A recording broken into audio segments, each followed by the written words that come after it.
Greetings fellow Whovians and welcome to Timey Wimey Review and happy Doctor Who Day. I hope you've all had a fantastic day, whatever you've been doing today. 60 years of Doctor Who, wow, what a celebration and what a special treat to have on Doctor Who Day nonetheless, by the second ever only story in the entire history of Doctor Who, the first Doctor story, the Daleks, in colour. So let's talk about it. I'll quickly say this is going to contain spoilers of what has been changed, what has been taken out from this 7-part adventure. And also, this is not a review as such of the actual story of the Daleks. I want to save that for another day because otherwise we'll be here till midnight. This is mainly, I'll touch upon it in this video, but this is more what's been changed, what I liked, what I disliked about this presentation. This presentation opened up with a slight variation of the original theme tune, but still having the look and feel of the actual title sequence. And I think I kind of gave you a flavour or a hint of how the rest of this presentation is going to be. I have to say, before I go any further, that I was a tiny bit skeptical about this presentation. Mainly because I thought that obviously it's the original version of this story is 7 25-minute episodes. How the heck are they going to condense all that into a 75-minute runtime? And then I thought, well, they already have done already with the Daleks, with the movie version of the Daleks, Doctor Who and the Daleks. So yeah, that kind of put my mind at ease. In the opening shots from this presentation, it goes back into black and white, and we see the city of the Dalek race on the planet Skaro goes going down into the forest. TARDIS lands with the original TARDIS sound effects as well, kind of like, but basically from the modern era of Doctor Who TARDIS sound effects, and then it clicks and explodes into colour. Honestly, seeing this story in colour, first time ever. Obviously, it wasn't originally filmed to be in colour. It was originally filmed to be in black and white, but the restoration team behind this has done a fantastic job. Honestly, it looked gorgeous, because it can't have been an easy project to do. Obviously, it was a labor of love type project, but a very difficult challenge to try and overcome, to basically give these black and white 60s stories a new lease of life. Really impressed with the restoration of this and the colorization of this presentation. I think sometimes it was a little bit too overdone in terms of the color. In just certain areas, it just looked a bit too much for me in terms of, I think, what they were going for. But on the whole, yeah, I was very impressed. I think some of it, correct me if I'm wrong in the comments, they might have took a few liberties in terms of some of the colour that they used. So, for example, the TARDIS console looked more like a grey-white rather than a sort of olive green that you would see in colour shots. I've seen noticed in the comments that that everything was blue. And that's a true reflection on that from the stills that I've seen, and apparently they did that so it stands out more on a black and white film.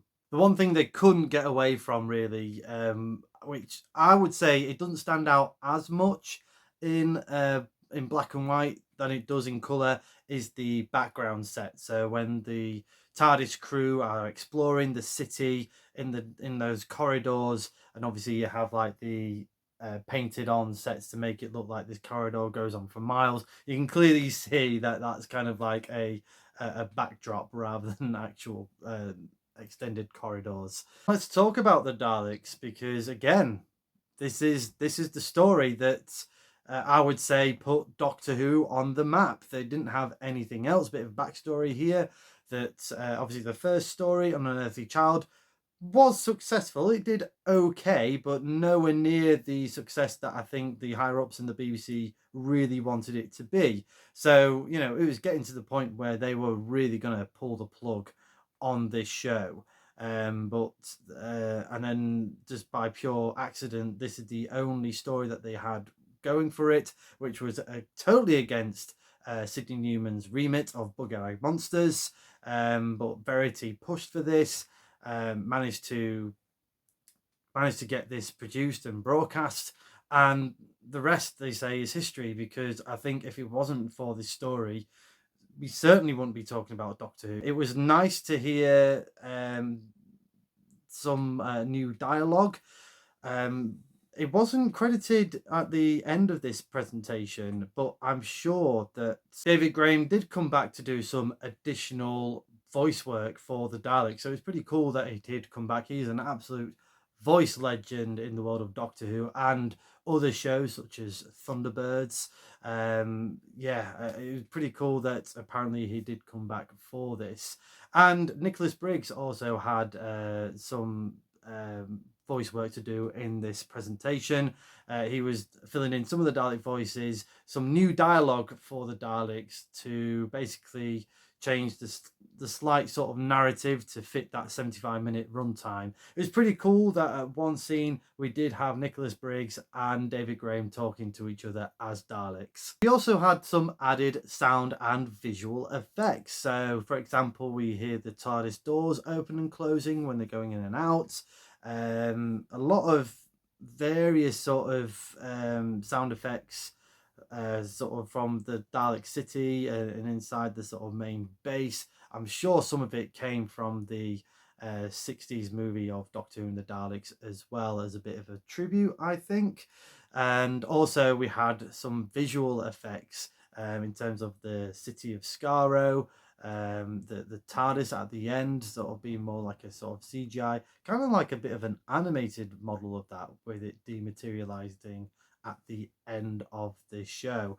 And also the effects of the Daleks lasers, they were included in this presentation as well, and also various sounds as well. So when they were exterminating, it was kind of like a flash forward of all the Dalek sound effects of the various extermination ray guns.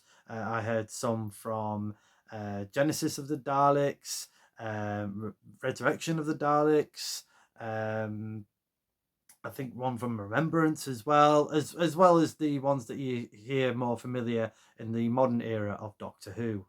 The other change that we did know going into this was that there was going to be some additional music scores by Mark Ayres. And yeah, it did blend well with the score by Tristan Carey, who did the original one for the Daleks. And yeah, that the 60 sound effects and music scoring is so good, so chilling. You can see why they used it quite repeatedly during certain Dalek stories. They did that again with the Cybermen stories as well. They're just iconic sort of theme music, and something that I think they lifted for the modern era of Doctor Who when the Daleks do return. The sort of that bombastic choir that Murray Gold did as part of that Dalek invasion.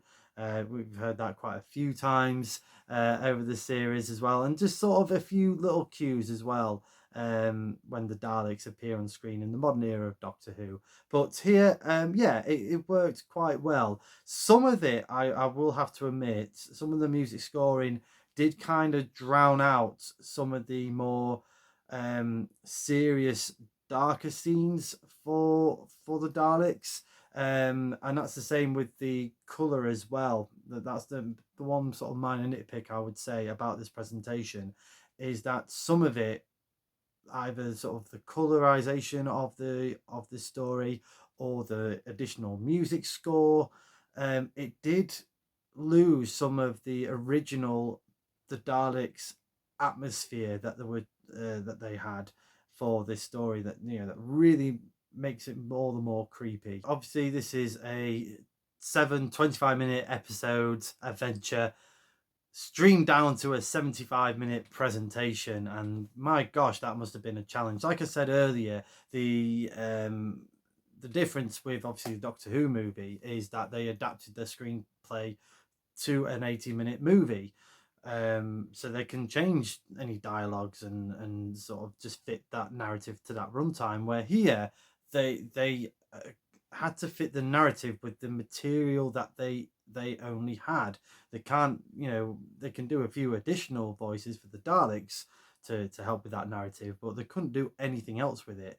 And what I did find impressive in some of the scenes was that they kind of did it as a bit of a montage. So, for example, when Susan the Doctor was in part of the Dalek City to execute their plan on how to stop the Daleks, we also had Ian, Barbara, and the Thals in the caves simultaneously trying to get into the Dalek City, sort of in through the caves. So yeah, you had those sort of running by side and seeing it in a more sort of quicker pace montage, which I thought was quite impressive. As for the Dalek story itself, it still holds up. The Daleks are super creepy in this. So at least that wasn't taken away from this presentation. It was you can see why it was so popular when it was first aired back in 1963. And yeah, if that didn't air, we certainly wouldn't be talking about Doctor Who today. Not a chance. Great performances from our TARDIS crew: William Hartnell, William Russell, Jacqueline Hill, and Carol Ann Ford. What I think you might get lost in the shuffle in this presentation is the tetchiness of this crew.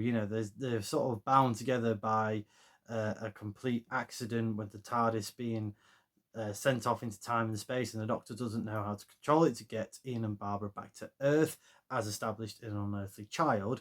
So yeah, they are not all best friends here. They are all pretty much travelers stuck with each other and having to sort of deal with it. So you got the Doctor being incredibly selfish in this story by basically tricking everyone to say that the TARDIS is not working properly. We have to go to the city to find some more mercury to make the TARDIS work again. But that was all a ruse by the Doctor, just so he can go and explore the city. And when they were stuck in that scenario, that situation, they all split up in that first episode. So Barbara's gone missing, and Ian's like, we got to go look for Barbara, and the Doctor's like, no, we need to get out of here. Screw Barbara, we're out of here. Come on, Susan, we're off. And Ian's like, no, what the heck are you doing? You brought us into this mess. You need to get out of it. So yeah, it's interesting to see those still in this version of the Daleks. And of course, William Hartnell's wig, because that one is a huge wig. He's definitely giving Peter Capaldi's hair a run for his money in this one. I've never realised how questionable some of the wigs were. This presentation of the Daleks in colour was a success. I did enjoy watching it. I was fascinated to see what it would look like in colour, and it looked absolutely gorgeous. Obviously, all the costumes, the outfits that we're all wearing, very sort of 60s in some areas, particularly the Thals outfits. But yeah, it was just great to sort of see what they did to make this presentation or make this story a success back in 1963. The Petrified Forest looked amazing. The sets for the Dalek City were fantastic. The Daleks themselves look amazing, and very much sort of shiny metal rather than sort of like, looking like plywood or anything like that. They didn't look cheap to me at all, apart from the cardboard cutouts, obviously. And yeah, this presentation definitely fixed quite a few things in terms of obviously the pacing of the original story, because of, as much as I felt like some of it did get lost in the translation of being condensed to a 75-minute runtime. It certainly sorted out some of the padding from the original 7-part episodic story. I also liked that they made all the Daleks sort of lights blink in sequence to their voices. You can tell that they did the additional sort of light blinking for that compared to the original ones when they did manage to do that. with the Dalek operators inside. I felt watching the Daleks in colour was an experiment to see how successful this could be. Could they resurrect more black and white stories into full-blown colour? Because we saw a montage at the end of this presentation, and we've seen a lot more shots of various black and white stories in colour. So let me know in those comments below, do you think they should carry on making more colour versions of the black and white Doctor Who stories? I did enjoy this presentation, and I think it was a fascinating version to see in colour, and a good story to pick to celebrate 60 years of Doctor Who as well. Like I said, if it wasn't for the Daleks, we I think Unearthly Child did sort of solidify Doctor Who in as a successful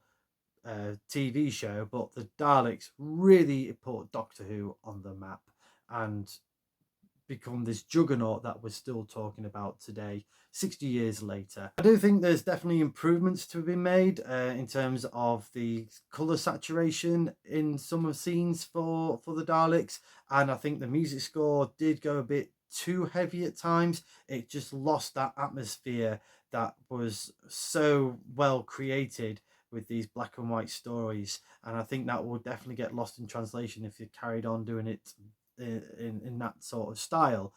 But I was impressed. I was overly impressed. I appreciate the amount of time and effort that was made for this presentation. I understand where Russell T Davies was coming from when he mentioned this on a morning breakfast type TV interview, that most people don't really care to watch black and white stuff anymore, which I think is a great shame. But I think he was more thinking in the children's dynamic. They don't tend to watch.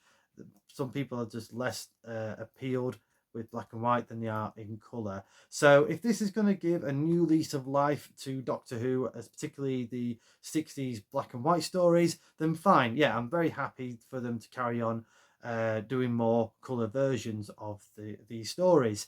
However, I think it should still be laid as a choice, and I think they are doing that anyway. I think this is just a alternative presentation to these stories, rather than this is the definitive version of these stories. That you should always have a choice for that.